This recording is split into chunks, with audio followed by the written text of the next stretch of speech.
আর কি নওগাঁতে এসে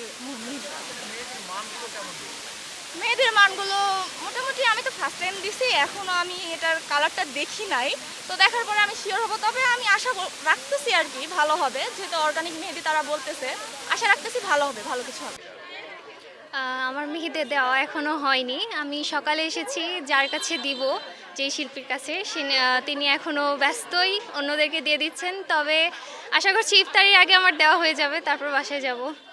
এই যে এত সময় ধরে অপেক্ষা করছেন সে জায়গা থেকে আপনার অনুভূতিটা আসলে কেমন? আহ, সকালে আসছি, এখন প্রায় বিকাল হয়ে গেছে, মনেই হচ্ছে না যে এত তাড়াতাড়ি চলে গেল দিনটা। অনেক সুন্দর আয়োজন হয়েছে, সব স্টলে ঘুরে ঘুরে দেখছি। নওগাঁতে প্রথম এরকম একটা আয়োজন হয়েছে, আমিও প্রথম এরকম একটা আয়োজনে অংশগ্রহণ করেছি, তো আমার কাছে খুব দারুণ লাগছে।